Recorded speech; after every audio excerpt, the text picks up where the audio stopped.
But Suella Braverman, I spoke to her earlier on today and asked her about her taxation plans and asked her whether she would be willing to go further than she already has committed and how she would be willing to pay for it.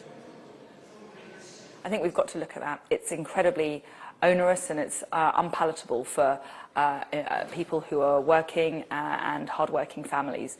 I don't want to, we've got to be very well thought out in our tax-cutting strategy. I think it's very tempting to say, let's just cut all taxes and, I think that's very tempting, but I want to be straight with people and be methodical about it. But what I can commit to is cutting VAT on fuel and energy bills and cutting corporation tax. So you've already made two big promises which will cost a lot. You've opened the door potentially to looking at another pledge there. You've just come from an event which promised long-term thinking and honesty with the public. So tell me honestly, how can you afford to make those changes when economists say you can't do it from efficiency savings alone?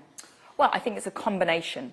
So it's a combination of growth, and we've seen over several decades that when you cut taxes, you get more investment, and you get more economic activity, and you get more revenue, and that increases the size of the economy.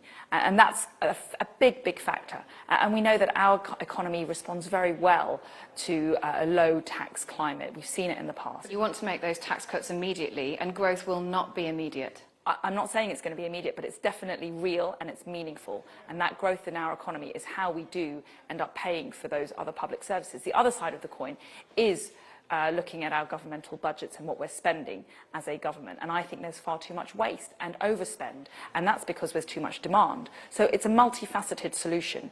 But one side of it is to look again at our governmental budgets. I think welfare spending is too high. I think there are far too many people in this country who are working age, of good health, and who are choosing not to work full-time and to have the rest of their full-time equivalent wage be paid by the taxpayer or by benefits. I think whilst universal credit has done an enormous amount of good in reforming welfare provision, we do need to go further to stamp out that long tail of welfare dependency. You said you want to cut taxes. There is a vote in Parliament this evening on the Windfall Tax. Will you be voting for it?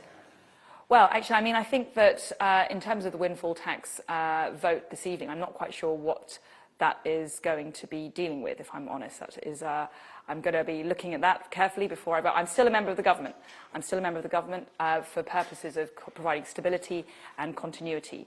I'm going to look at the detail before I commit, because I don't want to raise any expectations. I'm going to look at the detail. I'm going to make my decision. But that puts you in a difficult situation, doesn't it? Because you are a member of the government. You're bound by collective responsibility. You have to do what the Prime Minister of the day wants you to do. And yet you're here telling the country he's not the right man for the job. Yeah, because I'm not Prime Minister yet. And that's my pitch. I'm in a situation where I'm supporting the good administration of this country. As the attorney, I have a role. I've been asked to continue in government. It's an honour. And I'm here to provide stability for our country at a time of crisis. However, that doesn't stop me from putting myself forward and setting out what I would do differently if I was chosen to lead this party and lead this country. Will you rule out giving Boris Johnson any role in a future government led by you? I'm not going to talk at all about who is doing what or when or with whom in my administration. I'm running to ask people to vote for me as the Prime Minister of this country, and that's what they should be judging me on. So to be clear, the man you say is not the man who should leave the country, is the man who should leave office. You won't rule out giving him a job? I'm not going to make any comment on who has got any jobs or who hasn't got any jobs. I'm running to be the Prime Minister of this country, and that's what people should be focused on.